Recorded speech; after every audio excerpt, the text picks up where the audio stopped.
So what we're going to try to do here today is give you some basic information on milling up a square block using a Bridgeport milling machine, vertical milling machine. You start out with a piece of stock. We're using aluminum today. As you can see, it's pretty messy. So you want to clean the block up a little bit, get rid of all the chips. And then once you do that, you want to be able to handle it safely. So you're going to deburr it. Okay.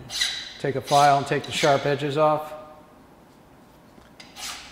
And that'll also, not only will it prevent you from getting cut, but it'll also allow you to hold the piece in the machine properly. Okay.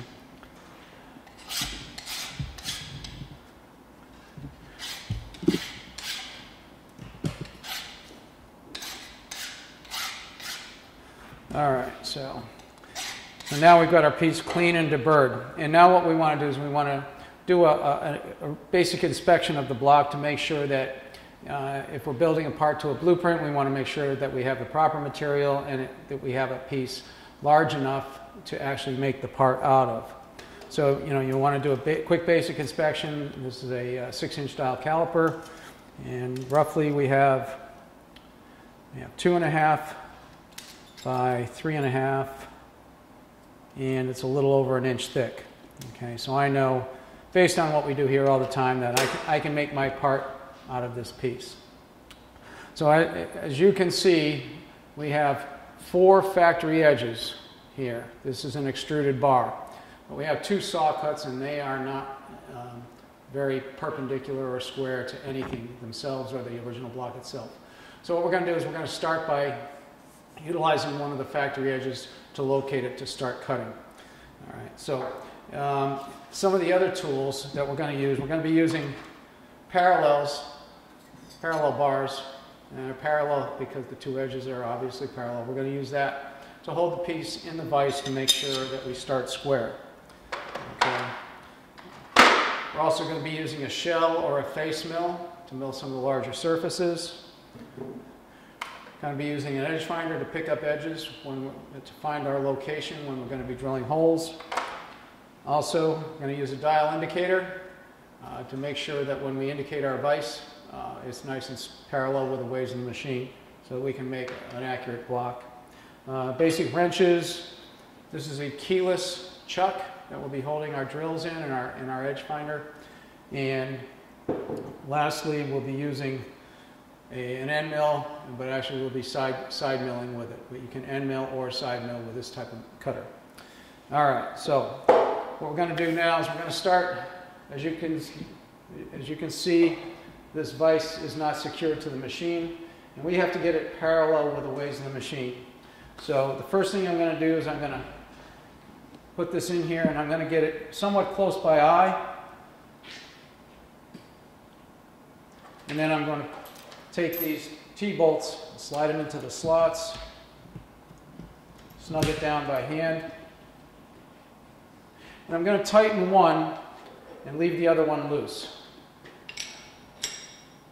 I'm just going to snug it a little bit. And the reason we do that is this acts as a pivot point, so that when we tap the vise around one way or the other, it pivots on this, so the whole vise isn't moving uncontrollably. We have a pivot point, and it's predictable. The motions become predictable. So I'm going to load our drill chuck into the spindle.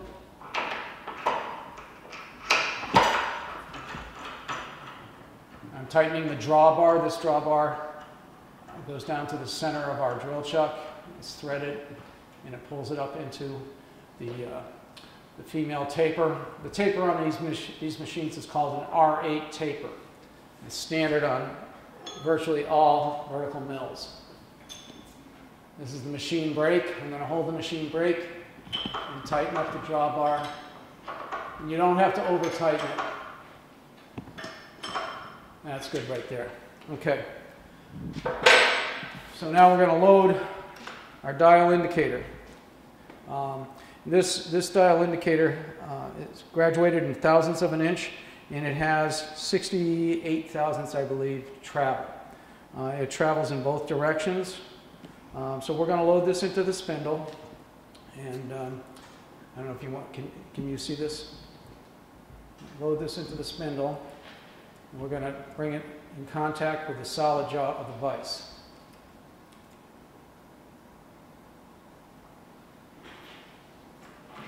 Okay.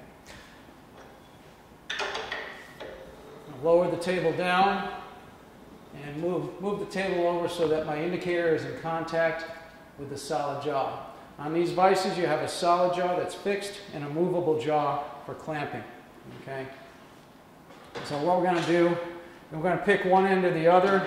We're going to come over to the side that we pivoted on, or that we will be pivoting on, and I'm going to contact it, and I'm going to move it around 1 revolution.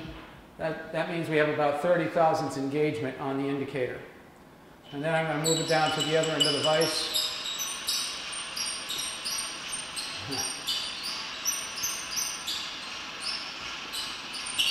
And right now, I've got, by carefully placing it on there, utilizing the slots in the table and the slots in the vise and getting them closely aligned, I've got this vise set on the machine, and we're only out about 4 thousandths. Okay? So now what we're going to do is we're going to take a dead blow hammer. This is just a plastic mallet with some lead shot in it so that the lead shot prevents it from bouncing. And I'm going to tap it so that I try to get my indicator, and we'll go to 0 there. We started at 0 on the other end. Now I'm going to come back.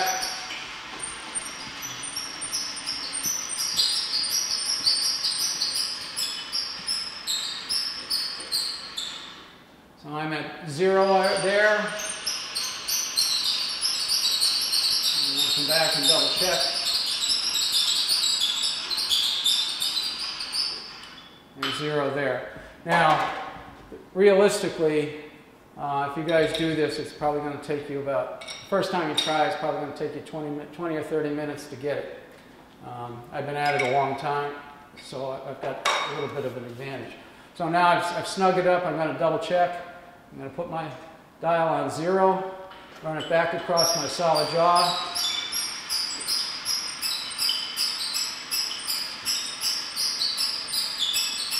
Make sure that it doesn't move. Well, it looks like when I tightened it, it moved a little bit.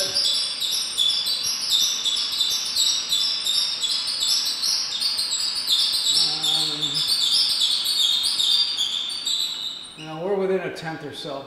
So that's real good. That's real good. Now the reason we want to get it as close as possible is to make our part as accurate as possible. If our vise is out 2 or 3 thousandths, that means our part is going to immediately have 2 or 3 thousandths worth of error in it. All right, so now I'm going to take the indicator out of the spindle, and we're going to load our part in. To do that, we're going to use a set of parallels. And we're going to pick one edge. We're going to visually look at our part and see which of these saw cuts looks the best in terms of perpendicularity to our factory edges. We don't have a good one at all, so I'm just going to pick one, and I'm going to pick this edge. I'm going to use one parallel, okay, and I'm going to put it on one edge, because if I put 2 parallels in, then I'm going to be trying to force the vise to hold the part out of square. So I want to use one edge of this piece to locate on and hold this bottom surface parallel to this. I'm going to cut this top surface. I'm going to do that now. And I'm going to use a shorter parallel to get more engagement on the factory edge.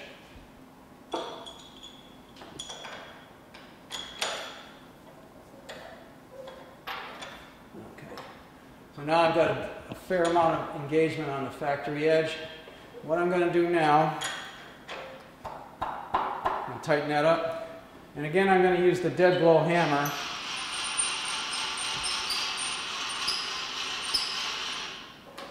And I'm going to tap it down so that the parallel doesn't move.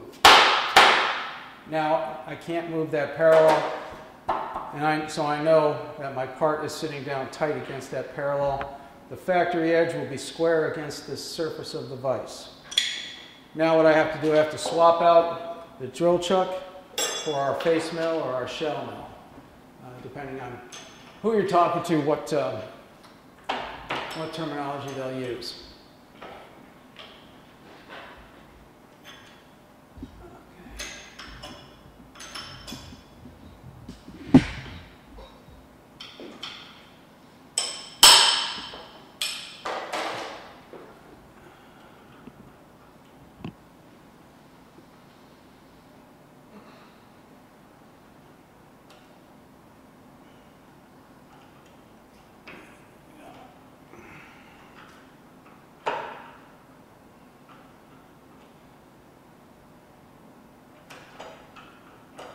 All right. Again, this is a face mill or a shell mill. It has 4 carbide inserts that will be doing the cutting, and it's going to cut something about 1 3/4 inch diameter cut when it makes its cut. There's some that are smaller, some that are much larger. Depends on your application and your machine.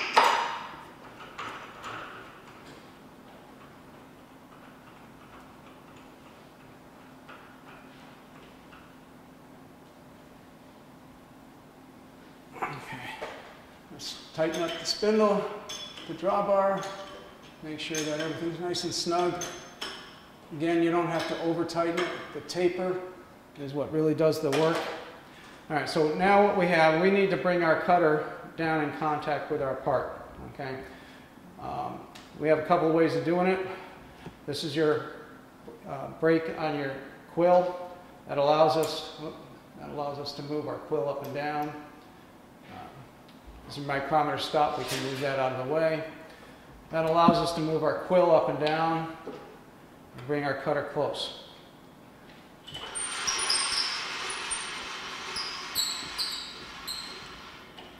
Now what I'm going to do is I'm going to visually look to see where the high point on this piece is, and it looks to me like the high point is going to be right about in here somewhere. So I'm going to move over to there. And I'm going to bring my cutter down close, and I'm going to put my lock on, because I don't want this quill to move up when I'm cutting. All right, so now we're cutting aluminum, so I'm going to put it in high gear, which is done over here. I'm in high range here. Emergency stop is off. So now I want to feed up into the part, but I want to do that with control. I'm going to use the knee. This whole table sits on the knee. This is called the knee, and this is our knee crank. And one rotation of this is 100 thousandths, and it's graduated in 1,000ths of an inch increments. All right, so now I'm touching my part. I'm going to feed off. Check my brake. And right now we're spinning at about 800 RPM. Which is a safe RPM for this. So I'm going to feed up about 50 thousandths. To do that, I'm going to loosen this nut and set it on 0 so that I can just go in 50 thousandths increments. And now I'm on 50 there. I'm going to take this handle off so I don't bump it. Put it on backwards, put my table lock on. All right, so now I'm going to feed across the part.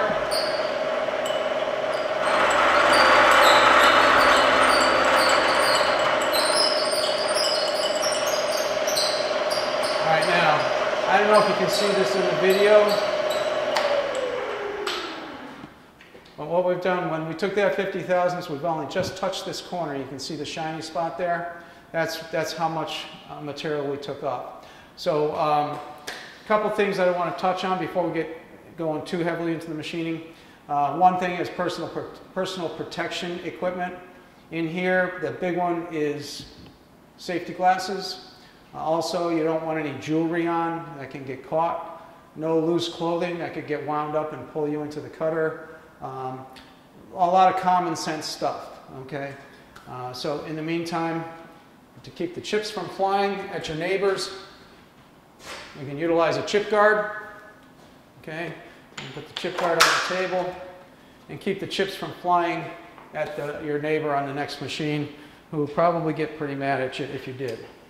So we're going to start our cutter again, and we're going to move up. I'm going to move up a little more this time. I'm going to go up 100 thousandths. because I don't want to waste time, and I know the machine can handle it.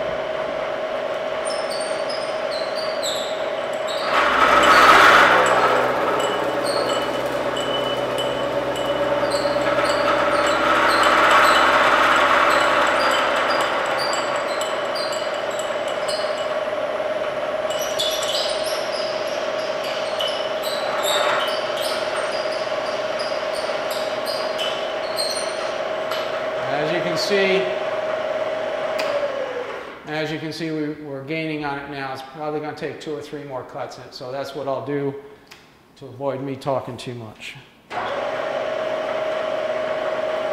feed up another 100 thousandths.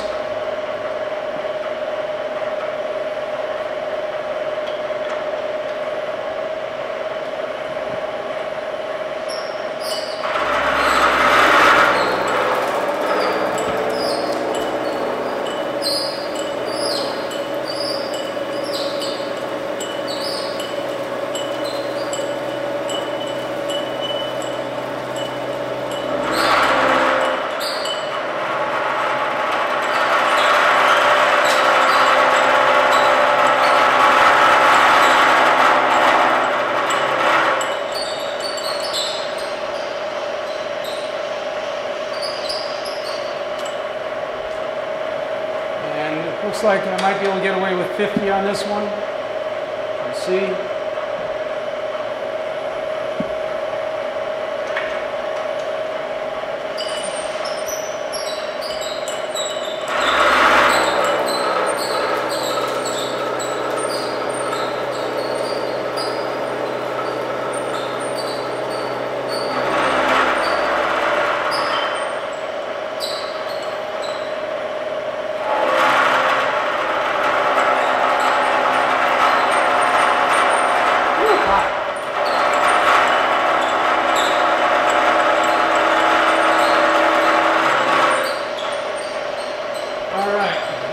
Cut.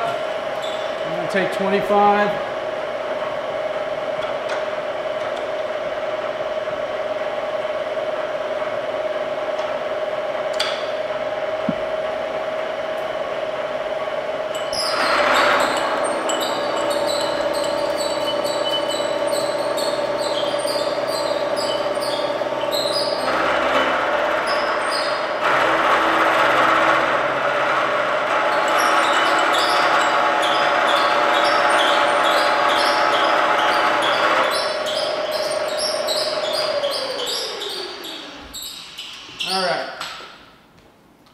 So now we've cleaned that face.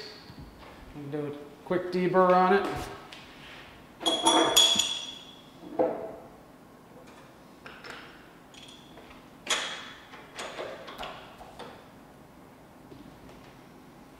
And as you can see, we've got a nice smooth surface. It should be parallel to this edge here. Now we have an edge. This face and this edge should be perpendicular to each other. A quick deburr so I don't get cut.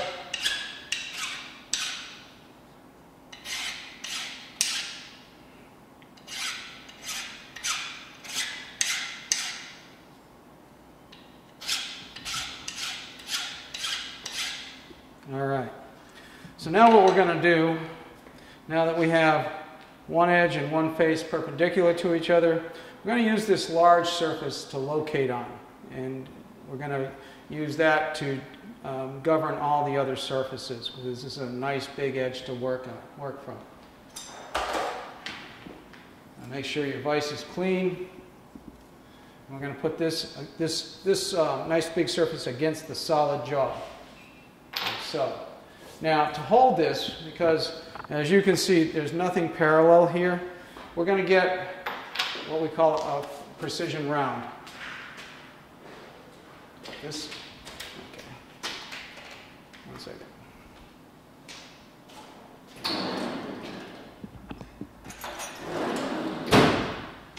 All right. So to touch on this again, we're going to put this large surface against our solid jaw. It's going to give us a lot of locating surface to work with. And this is not parallel. So to do that, we're going to put a solid precision round against that surface and that'll just give us point contact in one area rather than trying to force the piece out of parallel. And we're going to do that. We're also going to put a parallel underneath it so that this round sits flat to the vise. And we're going to bring that in and hold it.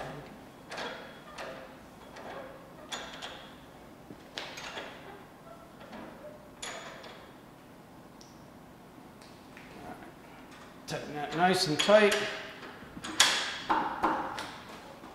Tap it down. Now what we're going to do is we're going to bring our cutter back down. We're going to machine this square to this face here. And we'll put our chip guard in place. And I think I'm going to get myself a chip guard this time because those chips were a little hot last time.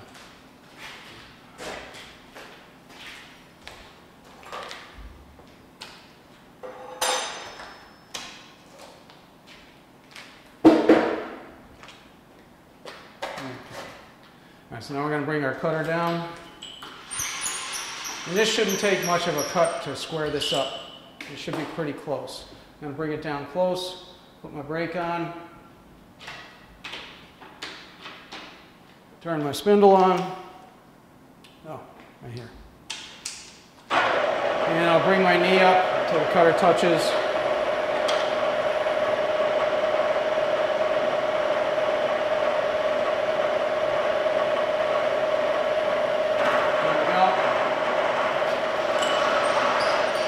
As you can see, with just a light touch, it's cleaned all the way across that face. Can you see that? This. So with just the light touch, we've cleaned all the way across that face. So I'm going to come up 10 thousandths here. Make a nice cut.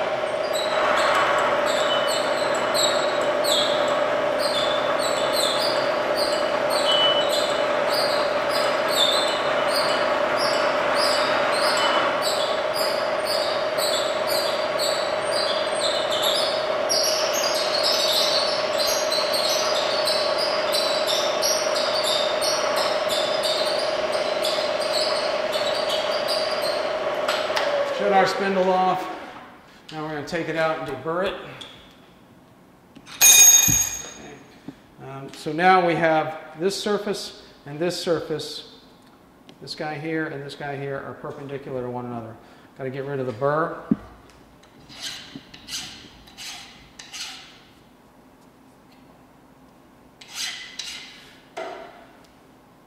So now we're going to put this surface down in the vise, on the bottom of the vise, this surface against our solid jaw, and we will now machine this factory edge perpendicular to this surface and parallel to the bottom. Okay. Again, we're going to make sure that our vise is clean, because if this is sitting on chips, it's going to raise the part up and create an out of parallel condition. And the other thing we're going to do, I'm going to put that parallel back in. We're going to set our round on that parallel again, like so. And we're going to tighten this up.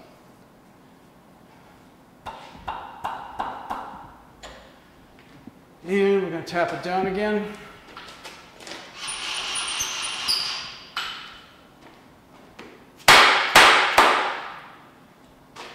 All right, now I haven't changed the position of my spindle, so realistically speaking, it should be at the exact height of this surface, because that's where we left off on the other side.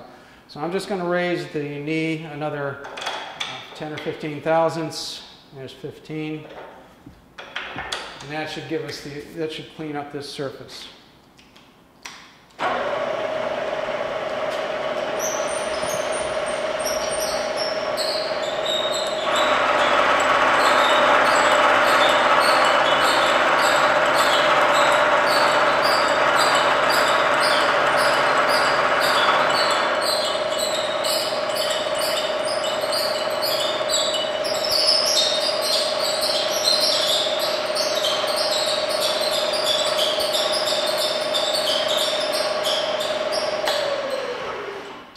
Okay, I'm going to get our spindle out of the way now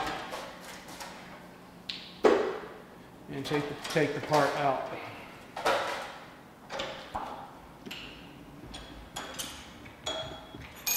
So now what we have is we have 3 sides, 1, 2, 3 sides, square and parallel. These two are going to be parallel to one another and square with this large working surface. What we're going to do next now is we're going to set this on 2 parallels in the vise, and we're going to machine this 4th side parallel to the bottom surface and square to these 2. All right, first I got to do is take the burr off so we don't cut ourselves and it sits in the vise properly.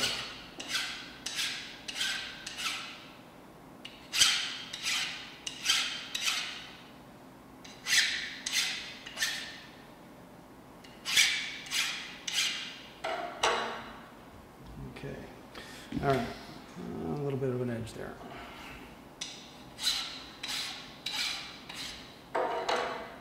That's better. All right, going to make sure that our vise is clean.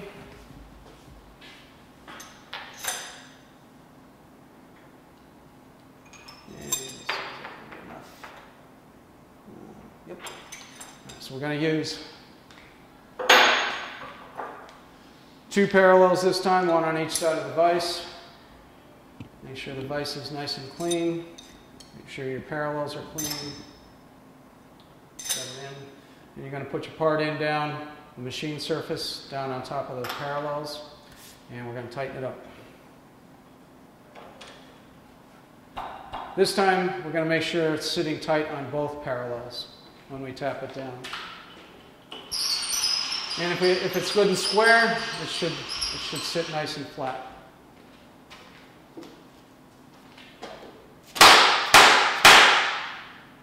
And that's good. All right, so now, again, we're going to do a quick visual. And I can see that this corner right here is the high spot, so I'm going to come over there and touch there.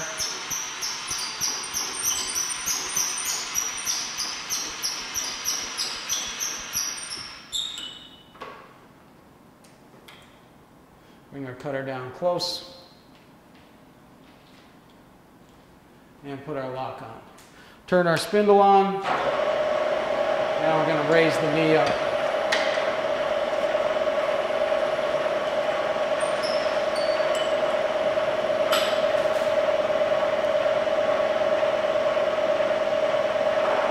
And we've touched.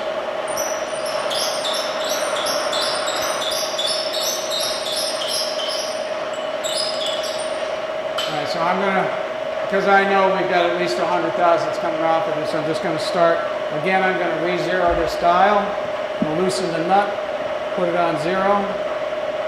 This is just a good habit to be in because it should, when you go to satisfy dimensions, you want to have a reference point. So I'm going to come around 1 full turn, which is 100 thousandths.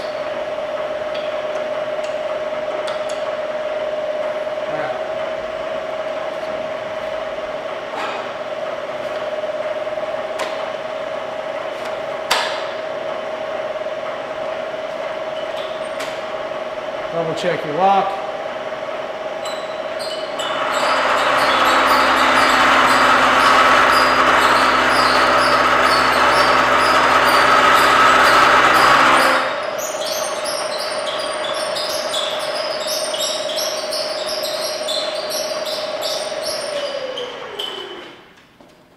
And as you can see, we've got quite a ways to go. So I'm just going to mill through this 100 thousandths increments until I get close. And then once I start getting close, I'll take a smaller increment.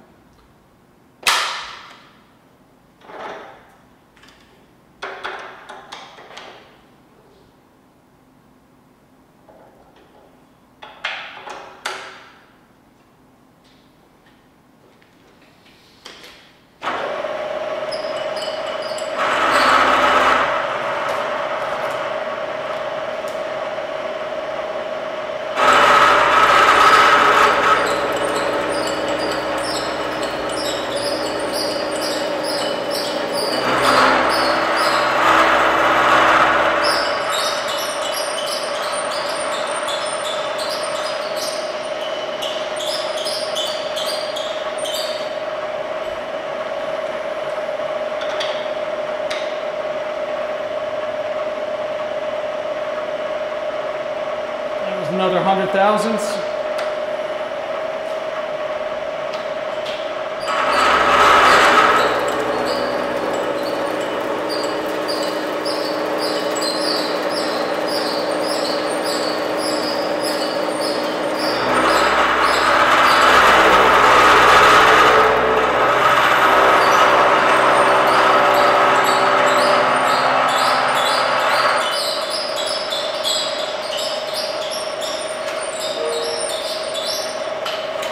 Just about there. We've just got that last corner to go, so I'm going to take another 20,000ths.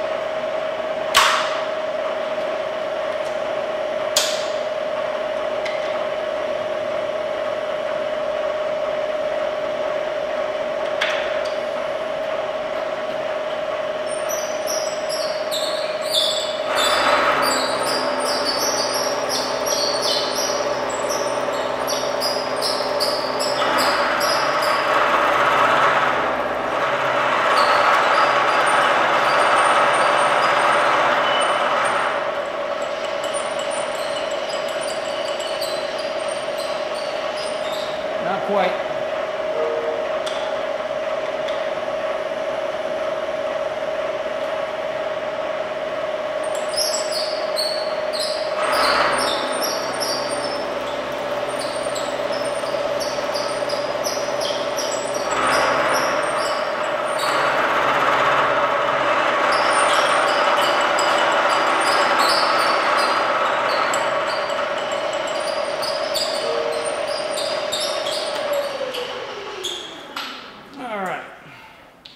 So now we've got 4 sides good. Pull the part out and deburr it. So now we have 1, 2, 3, 4 sides square and parallel to one another. Deburr.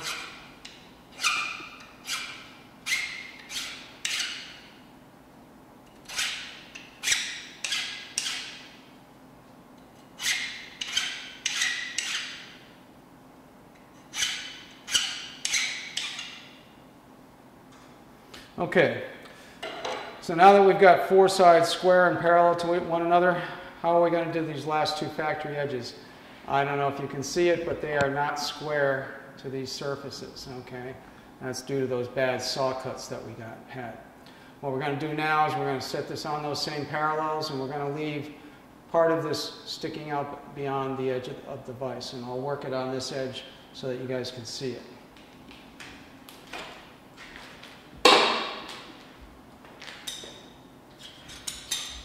Again, make sure your vise is nice and clean.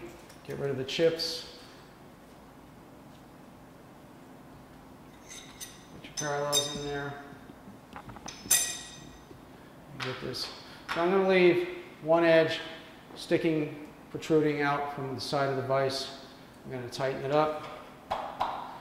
Tap it down, and again, make sure our parallels aren't moving. And they're nice and tight.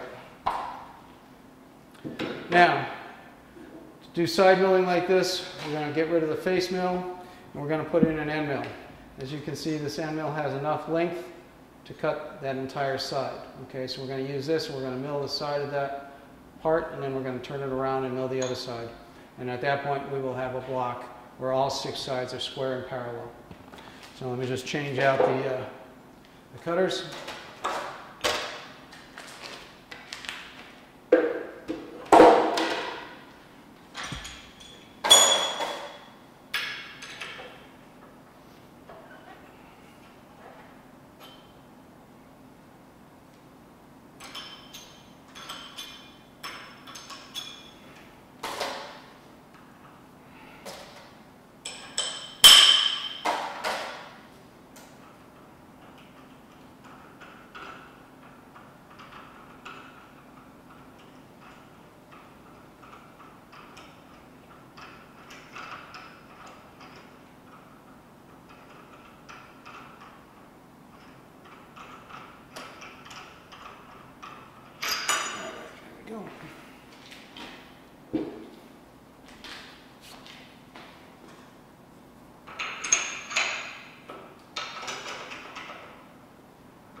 Okay, we're snug.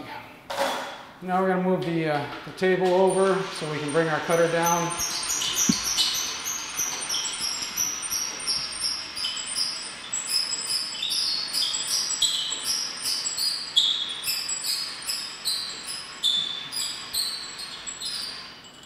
And we'll set our depth and lock it in position.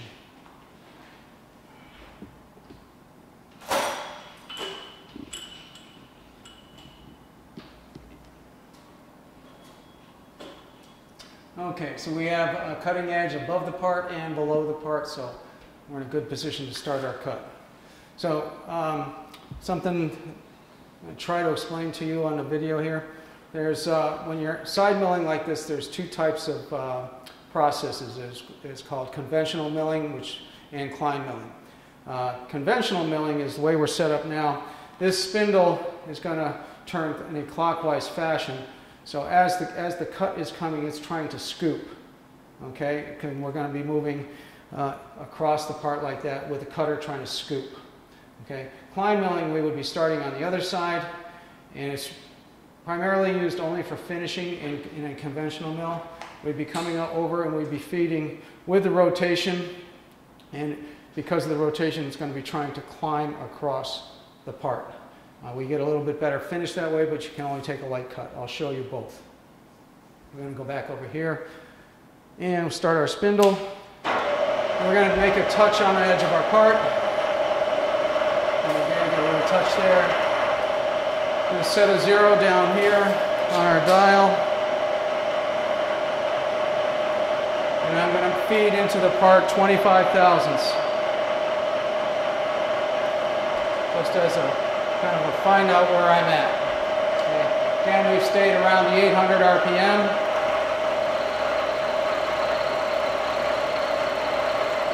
And come across.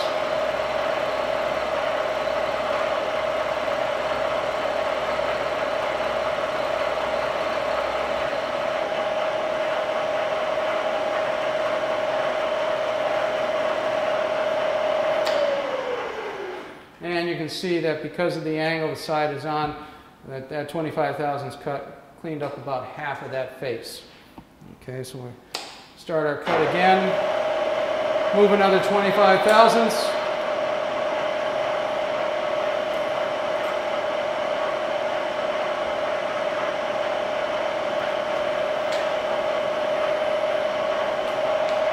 And if you noticed, I'm putting the locks on in the x-axis because I'm machining in the y.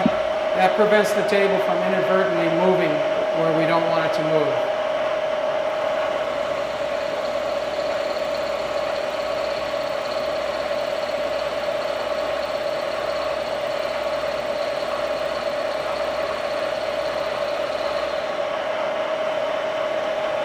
And we got a little bit left to go. I'm just going to move another 15 thousandths or so.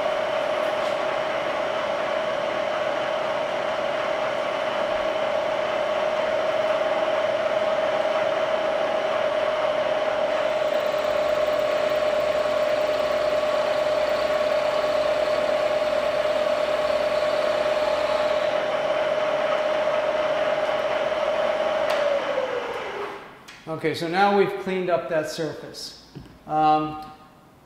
We don't have a bad surface here, so it's going to be difficult to see how much of an improvement Klein milling can do over conventional milling. A lot of times what happens with steel and other materials is that as you're conventional milling, the chips will come around and get kind of redeposited on the surface. So Klein milling will get rid of those chips. But we're just going to take a 5 thousandths cut.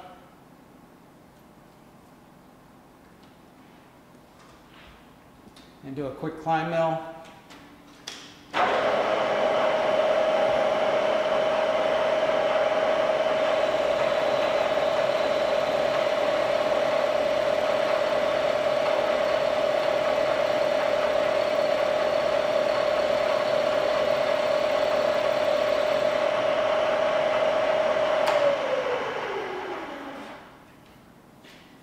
All right.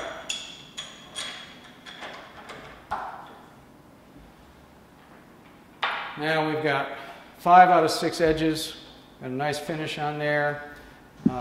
take the burr off, turn it around, and finish side number 6. Then, once we do that, if we were actually working to a blueprint and had dimensions to satisfy, we would measure our squared up block and then start removing material to our finished dimensions. But right now we're just giving some demonstrations. We don't have to worry about finished dimensions, which is the way I like it.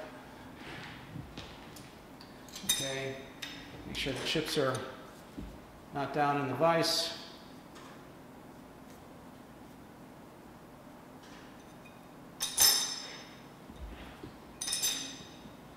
We'll stick the last factory edge out so it's hanging out a little bit, protruding a little bit.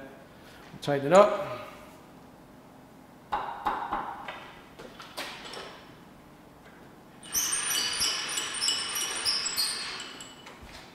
And tap it down.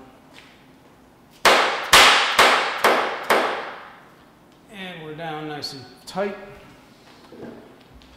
I'm going to give this machine a little lube. It seems to be a little stiff on the operation. Okay, here we go.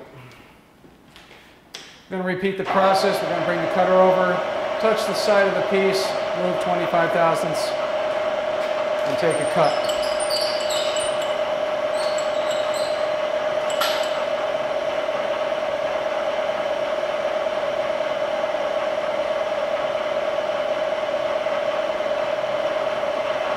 Touch, and we see it's just taking a little bit there, so we know we're not square. I'm going to set a 0 over here and move 25. Lock my axis and start milling.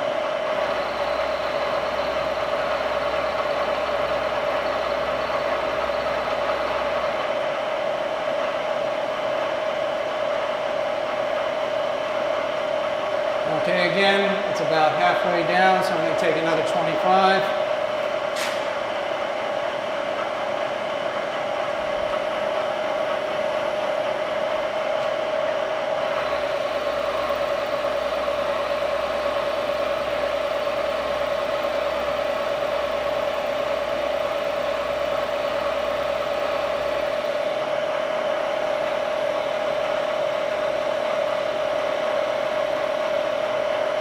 And it looks like we've just got a tiny bit left, telltale there. And we'll go another 10.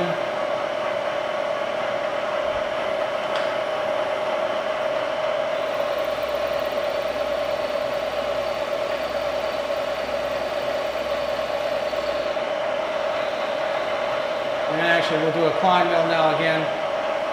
I can see that that surface has cleaned up. And I'm going to do a climb mill, just should give us a better finish. I'm going to only take 5 thousandths.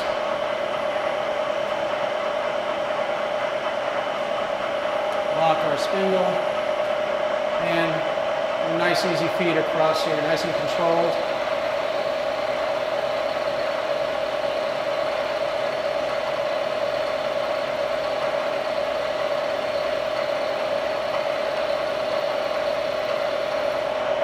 There we go, we got a nice finish there. A real nice finish. And now we've got 6 sides all squared up. We'll take the burrs off, put it back in the vise, and we're ready to start locating, drilling for holes. All right. We'll do 1 hole in this block, and we'll drill and ream this guy, so I can kill 2 birds with 1 stone. We're going to do a quick measurement on our block, and we'll try to put the hole as close to the center as possible. So we got about 3.430 and 2.5. Okay, so let me get a Sharpie. All right. Pencil will work. Oh, there's a Sharpie right there. So I just got to write this down because my memory isn't what it should be. We're at 3 point, what did I say, 440? 3.430. and the other way is 2.5.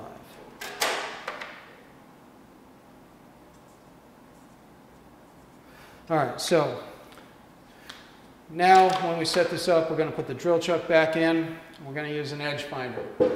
Okay, this particular edge finder has a 200 thousandths tip right here, and that's important to know, because what we're going to try to do is we're going to try to use this guy. Well, not what we're going to try to do. What we're going to do is we're going to use this guy to pick up the edge of our part and then put the center line of our spindle on that edge.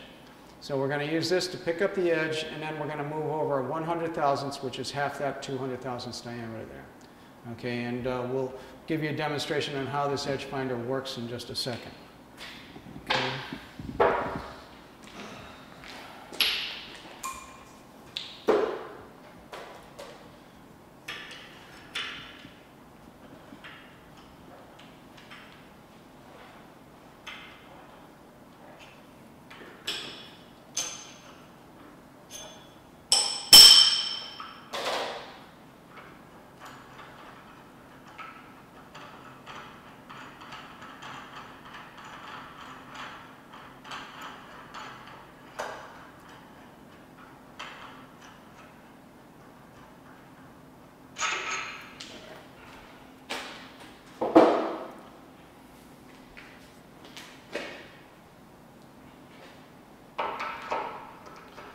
And if you may have noticed me reaching into the spindle, and that's to locate the key that's on the inside of the spindle, and that key mates up with this keyway that's in here, and that's what actually drives the cutters and the drill chucks.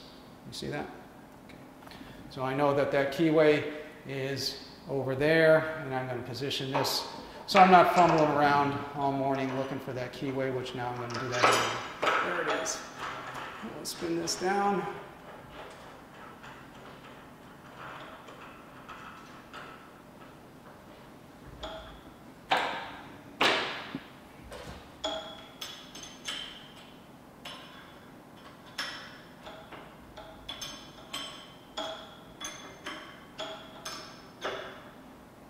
Okay, now our chuck's in there. Again, we'll clean the chips out of here so that we have a nice flat surface to work with. We'll put our part right in the middle of our vise.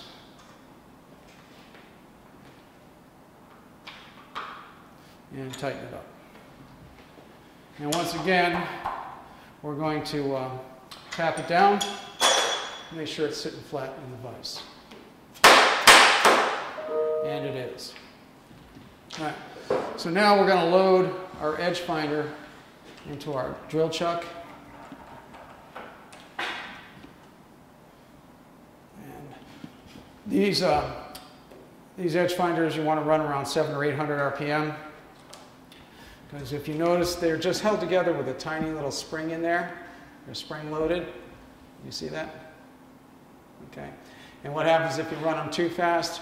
The RPM overpowers that little spring and they will self-destruct and come apart, and you have shrapnel flying around, and somebody might have to go to the hospital. Okay. So we're going to come over here, take our locks off. The first edges I'm going to pick up is here.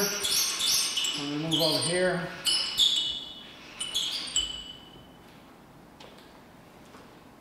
Okay, so I'm going to bring it down so I have good engagement on that 200 thousandths diameter. And then I'm going to start my spindle, and I'm going to bring it up. Now what I'm going to do is I'm going to tap that so it's wobbling out like that. Okay? Now as I bring it up close, that wobble will get less and less. Okay? And you would think that once that wobble goes completely away like that you found the edge, but that's not the case. What you're going to find is where these two diameters, you see the black and the silver right here, where they meet, I'm going to go just a little bit further, and that black portion is going to kick one way or the other. I think it'll kick to your left. I'm just going to move very carefully and patiently. There it goes. Can you see that? All right, so now I've found the edge. So what I'm going to do over here, I'm going to set 100 thousandths on my dial. Okay, now you might ask, why is he doing that? Good question. All right, so again, if you remember, that's a 200 thousandths diameter. These dials on these machines are graduated in 200 thousandths per revolution. So by setting this at 100 thousandths, okay, when I move half my edge finder, or 100 thousandths, I'm going to be right on 0. Okay? So I'm going to move 100 thousandths, which is half my edge finder, and I am right on 0.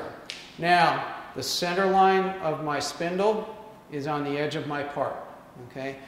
And I've got my 0 set here. Now I'm going to do the same thing in my y-axis. Come down here. Turn my spindle on. Kick this out. I'm going to bring it up. Again, be patient with this because it's real easy to go too far. There, it just kicked out. Just like so. It's hard to see there. I'll do it a little further so it's easier to see. There it goes. All right, so now I'm going to put this on 100. Raise my spindle, and if I come over again that 100 thousandths or half my edge finder, now the center line of my spindle is on the edge of that part. So if I come over here, oops, come over here, I can put it on my 0 here. I'm on 0 there, and I can come back here. And I can put it on my 0 here. Now, as a result of doing that, my spindle is oriented on that corner. And I picked this corner because a lot of times that's where all our dimensions are oriented from. Now I can move over to my hole location in the X and move up to my hole location in the Y. So my block is 2.5. So I'm going to move up 1 inch and 250 thousandths to split that difference. So I'm on 0 here. So I'm going to go, again, these are 200 thousandths revolutions. So I'm going to go 200, 400, 600, 800, 1 inch, 200, and 50 thousandths. And I'm going to lock my table. So now my chuck, in theory, should be right on the center line of my part. And I got to do the math on this. What's half a 3 inch 430? That's 1 inch 715. Okay, so 2, 4, 6, 8, 1 inch, 2, 4, 6, 715 thousandths. So now, if I did my math right, my spindle is right on the center line of my part, and that's where I want to install my hole. All right, so I've got to get a center drill, a drill, and a reamer. All right, so now what we're going to do, we're in position over our part. In theory, that's where our blueprint told us we had to drill and ream a hole. So what I've done, we're going to start the hole with a center drill, and this is just a short, stubby little drill that when you go into the metal, it prevents it from walking around. It will start a hole accurately at that location. Next thing we're going to do is we're going to pre-drill the hole for the reamer. And what we're going to do is we're going to ream. This is a reamer, straight fluted reamer. Sometimes they call them chucking reamers. This is 3/8 diameter. Okay, now if your blueprint tells you 3/8 diameter ream, when you grab the reamer from wherever it is, you want to mic it up. I've already done that because people put things back in the wrong place. People buy the wrong tools. Don't trust anybody. If you're doing this, make sure you measure the reamer so you get the right size hole. Now, this is a 3/8 reamer. I like to leave about 15 thousandths less than that. So this, again, I'm going to mic the drill. 375 reamer, I want this to be somewhere around 360 or a little less. This is, I believe, is a T drill, and it mics up at 359. Okay, so that's 16 thousandths less than 375. And that's going to leave 7 or 8 thousandths on a side for a ream.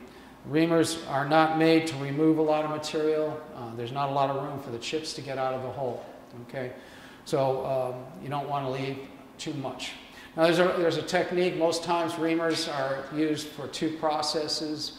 One is you want a really nice finish in the hole. The other is the hole needs to be very accurate, whether it's for a dowel pin or some other type of tooling application where you need a good accurate diameter on a good accurate location. So we're going to start where we're at right now, and we're going to use the center drill or starter drill. We're going to put this in the spindle,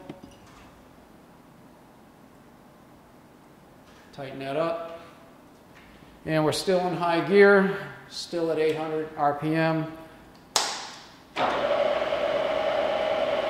We'll bring it down and start our hole.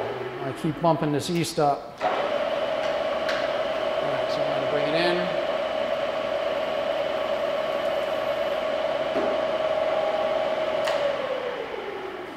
Now we've started our hole accurately on location. You also want to choose your center drill so that it's smaller than the hole that you're going to be drilling. Because if your center drill is bigger, you can create too big a diameter and scrap your part. So you want a center drill a little bit smaller than the hole you're going to be drilling. I think this is a number 3. They come in 0, 1, 2, 3, 4, 5, and 6. This is scrubbed off. All right, so now you can see that this isn't going to fit under there, so I'm going to lower my knee down so that the drill will fit in there.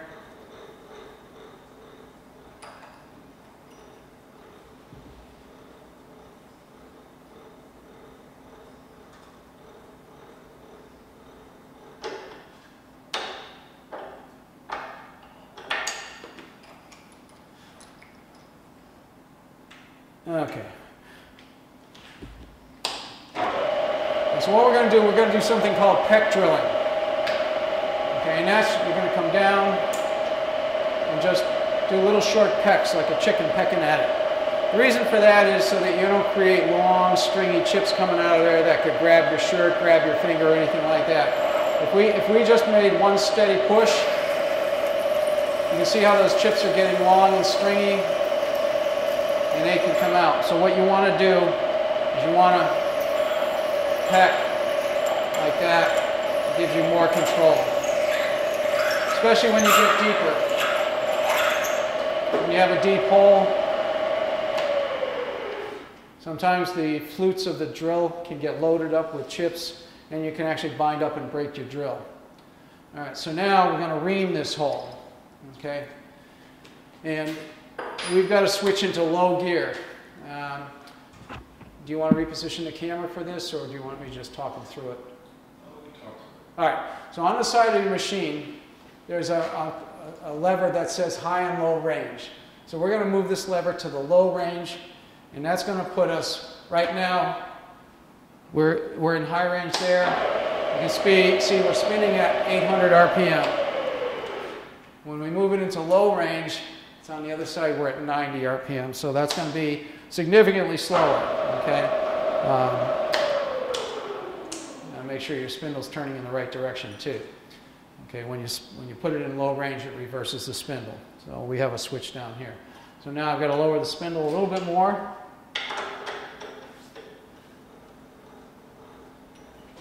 Get this reamer in.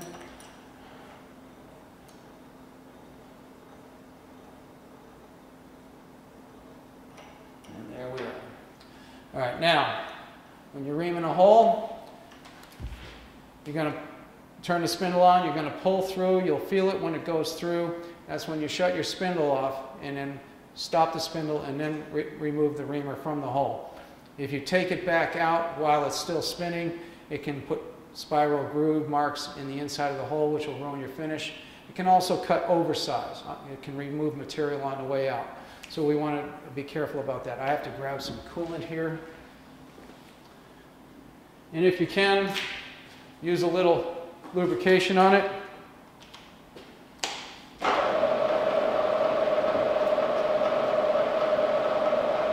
And just kind of a nice steady pull all the way through. You see it's not taking much of a chip. And you'll feel when the pressure stops that you've gone through. Shut your spindle off and take the reamer out of the hole. And you'll have, if you do that every time, you'll have a very accurate hole with a really nice finish. So I could show you the inspections, but it probably wouldn't teach you that much. So that's how to drill and ream a hole on location. That's how to pick up an edge using an edge finder and locate the edges so you can move accurately to a blueprint dimension. And we've shown you how to locate and machine 6 sides square to each other. Again, we'll review that a little bit. When you start with a block, you're going to start by holding it in a factory edge. We actually had 4 factory edges. We put it on one parallel, machined one surface flat, and that became our locating surface.